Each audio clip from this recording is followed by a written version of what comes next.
Oh Lord, help me speak clearly. Previously, we discussed the ABB relay in RAD670. Now I'll cover microprocessor relays using relay B54X, chosen based on CT, VT windings, and binary I/O. Join us in this journey. Microprocessor relays are from Alstom and Schneider, differing in appearance, both having B546. Using the relay B54X, where X is 3, 4, 5, or 6, is based on the number of CT and VT windings, plus binary inputs and outputs. Stay with us as we explore this world of national revival. Microprocessor protection relays are divided between two French companies, Alstom and Schneider Electric. Alstom has a relay called B546, and Schneider also has a B546. Each has its own software. Alstom's P546 uses MyCom AS1 Agile version 2.1.3, and Schneider's P546 uses Esergy Studio software version 9.3.3, both released at the end of 2021. Each relay has specific software. Use MyCom AS1 Agile version 2.1.3 for P546 Alstom, and Esergy Studio software version 9.3.3 for P546 Schneider. 21 is the version 2.1.3. Meanwhile, you can communicate with the P546 Schneider via Esergy Studio software v9.3.3 2021. Esergy Studio software is incompatible with Alstom relays, and Schneider relays can't use MyCom AS1 Agile. You can also use this software to communicate with the older Arriva relays. The Esergy Studio software cannot be used with Alstom relays for communication, and you also cannot use Schneider relays to communicate through the MyCom AS1 Agile program in 2014. The American company GE General Electric acquired Alstom for $13 billion and changed the color of the relay from white to black, while continuing to communicate with these relays through MyCom AS1 Agile.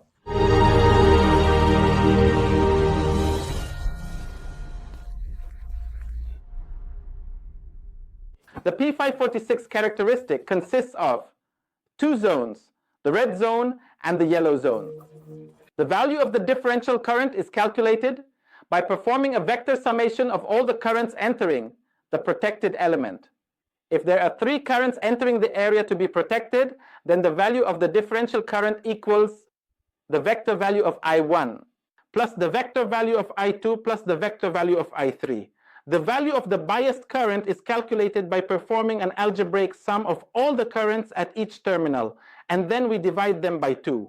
The calculation of the biased current is done for each phase separately, and then the relay selects the highest value from these 3 values and applies it to the rest of the phases. To achieve optimal stability, biased current equals the absolute value of I1 plus I2 plus I3 halved. The characteristic shape of the microprocessor relay is determined by 4 settings. IS1 defines the minimum pickup value for the differential current setting. K1 is the lower percentage used if biased current is less than IS2. This K1 stabilizes for small CT mismatches and ensures sensitivity. It separates areas. Different equations apply based on threshold. Small town. It provides high sensitivity. It is a value that divides areas. If the value is below threshold, we use one equation, and if it is above threshold, we use another equation. IS1 is the differential current, and IS2 is the biased current. K2 is the higher percentage for relay stability during heavy fault currents. The area above the curve is called operate area for relay tripping. The area below the curve is restrained area for relay stability. IS1 and IS2 represent differential and biased currents. K2 stabilizes the relay during heavy faults. The area above the curve is where the relay trips, and below is where it stays stable. Let's draw the tripping characteristic for the P546 Schneider relay and write equations based on Esergy Studio settings. First, check the relay manual for tripping details. We'll determine line numbers and find each line's equation. This is the area where the relay should operate and issue a tripping signal. The area below the curve is called the restrained area, where the relay should not issue any tripping signal and should remain stable. Now let's take this practical example. Draw the tripping characteristic for the differential protection of the P546 Schneider relay. Write the equations related to it, based on the settings from SRG Studio software. First, refer to the manual to extract tripping characteristic details. Determine the number of lines for this characteristic, and find the equation for each line. Find the intersection point between each pair of lines. The relay provides start and end of each segment, making it easy to find the intersection between the first and second lines. Find I differential 1, an unknown on the y-axis, using a point and slope on the same line. K1 equals delta y1 over delta x1, denoted as K1. Find intersection points. Relay segments make it easy to find intersections. Where IS2 is 2, I differential 1 is unknown on the y-axis, found by a point and slope. The point is 0, 0.3, slope K1 is 30%. K1 equals delta y1 over delta x1. K1 equals I differential 1 minus IS1 divided by IS2 minus 0. Therefore, K1 30% equals the slope K1 equals 30%, calculated as delta y1 over delta x1, with 1 distinguishing it as K1. K1 equals the unknown I differential 1 minus IS1, the differential value divided by IS2, the bias value minus 0, representing the y-axis intersection. When x equals 0, the curve intersects the y-axis. Therefore, K1 equals 30%. I differential 1 is the unknown value minus IS1, the differential value of 0.3 divided by IS2, the bias current of 2 minus 0. Thus, when the bias current is 8, the differential current is 0.9. With the loopback feature in these relays, explained in this episode, the differential current is 0.9. 30% is equal to 0.9. I differential 1 minus IS1, 0.3. Bias current 8 gives differential current 0.9. Loopback gives 0.9. Bias current 2 gives 0.9 without loopback, 0.45 with it. K2 slope is delta y2 over delta x2. K2 equals I differential 2 minus I differential 1 divided by I bias, 3 minus IS2. K2, 150% equals I differential 2 minus I differential 1, 0.9 divided by 3 minus 2. I differential 1 is 2.4 when I bias is 3. When the value is 2, it equals 0.9 if the loop is not activated, and equals 0.45 if the loop is activated. As for the second line, its slope is K2. Therefore, K2 slope is equal to delta y2 over delta x2. Thus, K2 equals I differential 2, which is the unknown value of the differential current. I want to find on the second curve, subtracting I differential 1, found in the first equation, from I bias, assumed as 3 minus IS2, gives K2 as 150%, equaling I differential 2 minus 0.9, divided by 1. Since it's a single variable equation, I differential 1 is 2.4, when I bias is 3. If loopback is active, divide by 2, resulting in 1.2. Thus, the tripping characteristic for MyCom relay's differential protection has 2 lines. The first line's differential equation is I differential 1 equals K times I bias. When the value equals 3, if loopback is activated, divide the differential value by 2. The first line's equation is I differential 1 leg K. I bias plus IS1. For I bias, IS2. The second line's equation is I differential 2 K2. I bias, IS2 plus I differential 1. For I bias, IS2 plus IS1. This equation is used when the value of the bias current is less than IS2. As for the equation to find the differential current for line 2, it is I differential 2, which equals K2, the slope of the second curve, multiplied by the biased current, which is the value at which I want to find the differential, minus IS2, all added to I differential 1. The I differential 1 is the value we found from the first equation for line 1. The second equation is used if the value of I is greater than or equal to IS2, and you can find more than 1 point for the value of I current on each curve, and then test it as it was tested by injecting a value of I current equal to 2. Then, we need to ensure that the relay does not issue any tripping signal unless the value of the differential current exceeds 0.9, if the loopback is not activated. However, if the loopback is activated, this means that the differential current should be divided by 2, making it 0.45. This means that the differential will not issue a tripping signal unless the value of the differential current exceeds 0.45 amps.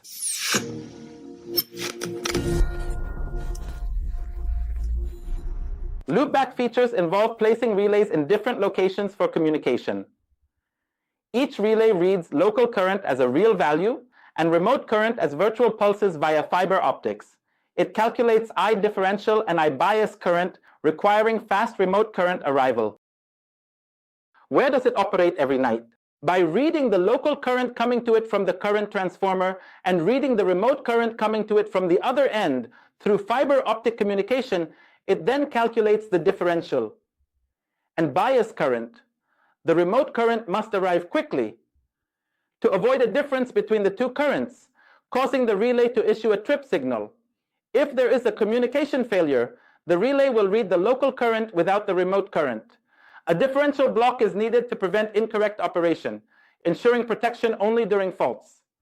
Relay sees current difference trips, block needed to stop. This means there's a difference in the currents, and the relay will issue a trip signal. I must create a differential block in the relay to stop incorrect operation, as it should only operate during a fault, not during communication failure. When testing a line differential protection during commissioning at substations or early station building, communication isn't ready. Thus, the relay sees a communication failure and blocks differential protection. This prevents the differential protection from operating. To overcome this issue, there is a facility in the relay called test loopback. If it is activated, the relay simulates that the communication is healthy. Once the communication is healthy, the differential block signal is removed, and we can test the relay. To activate the test loopback, we set the commission test inside the relay to test mode, and we choose this through normal operation with cable connected and communication healthy, or simulating inside the system during testing, or performing an external simulation like using a jumper. Or it could mean simulating inside the system during testing, which does not require the presence of. Or it could mean performing an external simulation using, as if we are using a jumper to connect from one point to another to deliver from Texcatran to Arcs Cresiba. Here, an important note should be mentioned. It is preferable to activate an LED that indicates whether the loopback is enabled or not.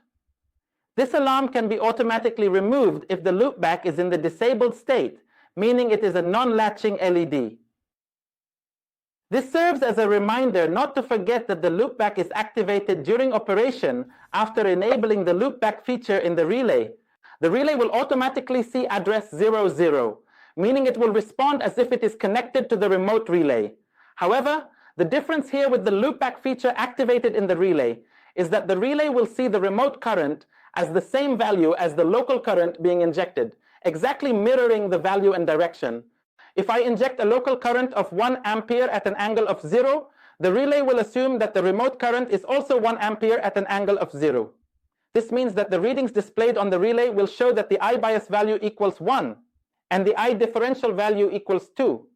Here, I bias is calculated as the absolute value of I1 plus the absolute value of I2 divided by 2, which equals 1 plus 1 divided by 2, resulting in 2 divided by 2, which is 1. For the I differential, it is 1 at an angle of 0 plus 1 at an angle of 0, equaling 2 at an angle of 0. This means the relay reads double the injected value during loopback. In reverse, to read a differential current of 2, inject half the differential current if loopback is on, applicable for 2 terminals or sources. With 3 terminals and loopback on, the relay reads I bias as 1.5, 3 divided by 2, and differential as 3 due to reversing the local current across terminals. To read a differential current of 3, inject 1/3 of the differential current, applicable for 3 terminals. Thus, equations for calculating differential current apply only when loopback is disabled. If loopback is activated, the relay reads values with I bias 1.5 and differential 3. To get a differential current of 3, inject a current 1/3 of it for 3 terminals. Equations for differential current apply only when loopback is off. If loopback is on, for 2 terminal sources, multiply equations by half. For 3 terminal sources, multiply by 1/3. I need to inject a current 1/3 of the differential current in 3 terminals.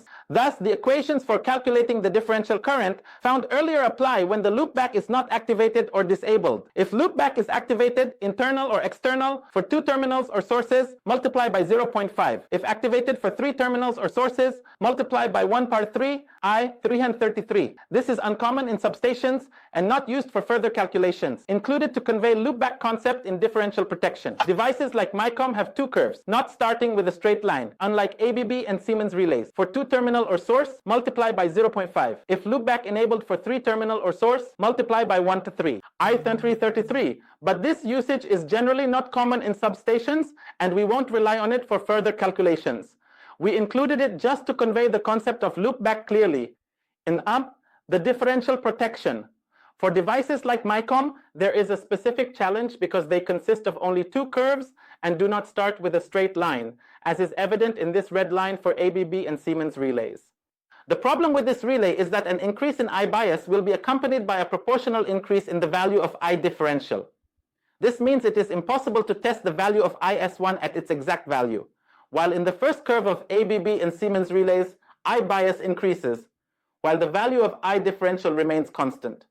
We create a workaround to test this variable point. Assuming IS1 is set to 0.3, we should inject current on one phase from 0 to 0.3 during loopback off for the relay to trip. However, the relay trips at a value slightly above 0.3, possibly reaching 0.35. This occurs because the differential current equals 0.3 only when I bias is 0, which is impossible. As current increases, so does I bias, raising the I differential value. Thus, the relay trips at a higher I differential value than 0.3. To ensure the relay trips at the correct I differential value, we note that the I differential equation is the vector sum of I1 and I2, with I1 as the local current. The I bias value equals 0.3 only when it is 0, which is impossible because increasing the current raises the I bias and I differential values. As the current increases, the I bias and I differential values increase, so the relay's trip point won't stay at 0.3. How can we ensure the relay trips at the correct I differential value? The I differential is the vector sum of I1, local current, and I2, remote current. The I bias in MyCom relays is the sum of I1 and I2 divided by 2. If current is injected from one side, I2 is 0, making the differential current I1 and the bias current I1 part 2. The bias current will be 1 part 2 or 0.5. I2 is the remote current, while the I bias equation in MyCom relays is the algebraic sum of I1 and I2 divided by 2. If I am injecting current into the relay from only one side, then the value of I2, which is the remote current, will be 0. Therefore, the value of the differential current will be I1, while the value of the bias current will be I1 divided by 2. While the value of the bias current will be 1 divided by 2, which is 0.5. Since the value of I1 is a common factor in both equations, I can say that the value of I bias equals I differential divided by 2. From the first line's equation, I can substitute the new value of I bias, which is I differential divided by 2. Therefore, the equation for I differential for the first line will be I differential equals K times I bias plus IS1. And we said that the value of I bias is I differential divided by 2. So, when we move this amount, which is K in ID differential divided by 2, to the other side and then take ID differential as a common factor and divide by this factor, the minimum ID differential value will equal IS1 divided by 1 minus K1 divided by 2.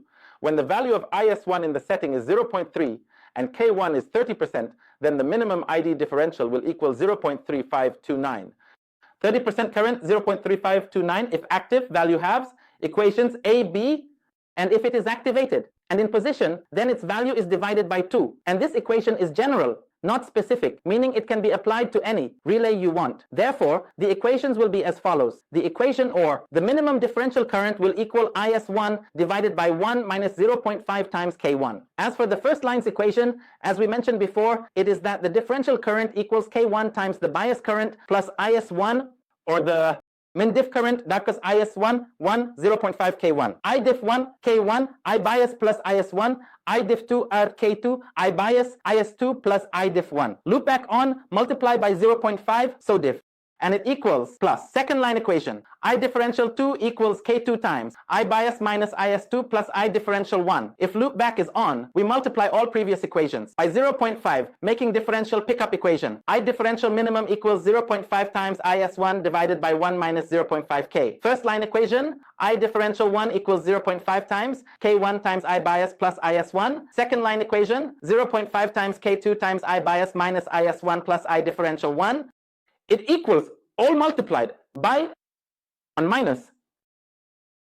As for the first line's equation, it will be I differential 1 equals 0.5 times K1 times I bias plus IS1. Meanwhile, the second line's equation will be 0.5 times K2 times I bias minus IS1 plus I differential 1 as 1. An Excel sheet will be for 54x micron differential relays calculations. Use it if you understand manual calculations. Enter yellow highlighted settings, check loopback mode, and input bias value. 3. The sheet calculates differential current. On point 2, calculations assume a CT ratio of 1 amp. If the CT ratio is 5 amps, multiply injected values by 5. For instance, to inject 0.2 per unit with a 1 amp CT ratio, inject 0.2 amps. With a 5 amp CT ratio, inject 1 amp.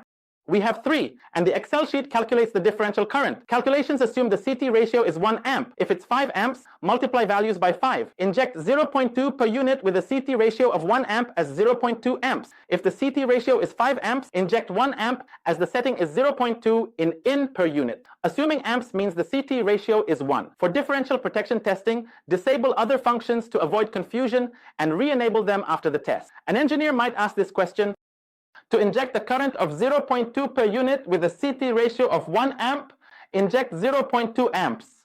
With a CT ratio of 5 amps, inject 1 amp. If the unit is amps, the CT ratio is assumed to be 1. For differential protection testing, disable other functions to avoid confusion. During testing, set communication to off to prevent a differential block. And if I mention that the unit is amps, I assume the CT ratio converts to 1. Disable all remaining functions when testing differential protection. Re-enable functions after the test. An engineer might ask, why not use loopback in ABB relays, and how to solve the differential block from communication failure. Set communication to off to solve the differential block during testing. If communication stays on, the relay fails, causing a differential block. Setting communication off closes it. Why didn't we use the loopback idea in ABB release? And how can we bypass the differential block problem that appears due to the communication fail? The differential block problem in ABB release can be bypassed during the test by operating the communication in the off position, because if the communication remains in the on position, the release will issue a communication fail, and thus there will remain a differential block. If we put the communication setting in the off position, no differential block, test from one side.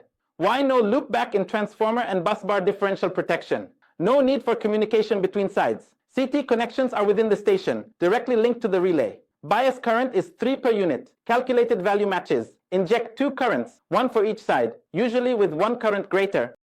Why is there no loopback feature in transformer and busbar differential protection? Because we don't need linking communication. CT connections to transformer and busbar protection are located within the station and can be connected directly to the relay. If bias current is 3 per unit, how to test? Inject 2 currents, 1 usually greater. Use 3 LEDs for trip A, B, C. Monitor operation via addresses during commission test. Inject 3 per unit on phase A.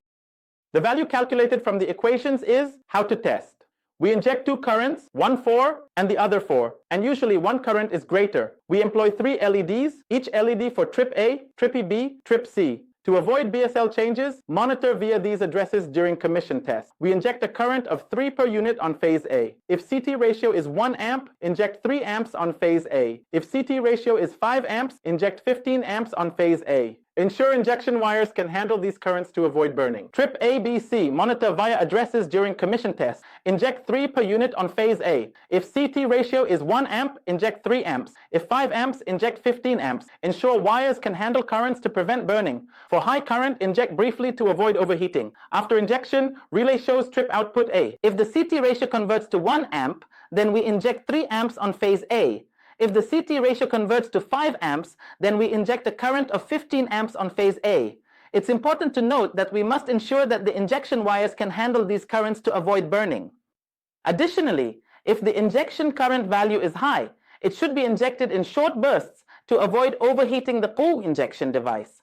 After injecting this current value, we will notice that the relay shows a trip output A. In this way, we set a value on the relay and inject the current on, and then we raise this current until the relay trips. We record the injected current value at which the relay tripped and check against the calculated value. Then we repeat the same steps to test the other phases. We test the differential value on phase C, raising it until it trips. We also test the differential value on phase A. Now, what do other settings mean in P546 protection? Repeat the steps to test other phases. Test the differential value on phase C, increasing it until it trips, and on phase phase A by transferring the bias to phase B or C. What do other parameter settings mean in P546 differential protection? Open protection is set to 5 or 6. Phase characteristic and phase time. Delay control tripping time using definite or inverse time characteristics. Differential protection should trip on definite time with 0 time. Open protection is set to 5 or 6. Phase characteristic and phase time delay control tripping time using definite or inverse time characteristics. Differential protection should trip on definite time with 0 time. If needed, control the tripping time. Phase CT correction is used when CT ratios differ on both sides to balance differential protection. Fix one side's value and multiply the other by a factor to equalize current entering the differential from both sides. Separated from bury time and 0 time?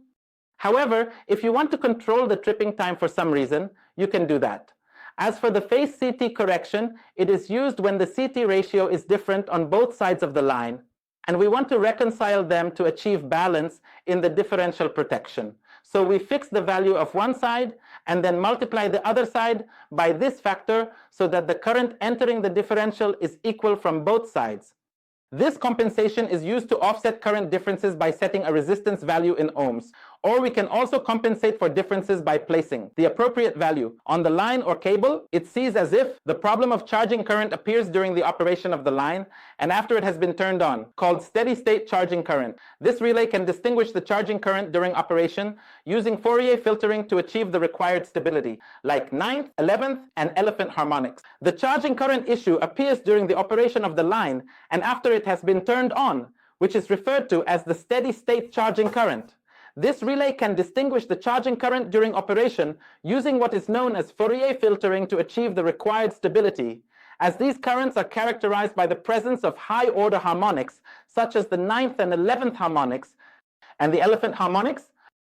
So the relay pulls this from the galaxy before it enters the calculations to ensure it has no impact on decision making.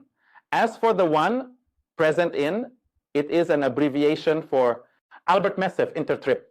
The relay has the facility to send a permissive intertrip command through the communication channel to the other end, and this timer is applied as soon as the bit flag is received. After this timer expires, the relay will close the differential trip contact, but only if the measured differential current from the local or remote, depending on the bit selection, is higher than the IS1 setting. Bit is beneficial for faults post-circuit breaker, pre-differential CT. Line protection misses it, being out of zone. Busbar protection senses it due to CT overlap. Busbar trips local breakers. Fault may feed from remote, risking equipment. Signal sent from busbar to line protection input. Upon signal, it communicates with the other end using channels based on status post-delay. Delay of 100-150 memeticisms ensures busbar operation during faults.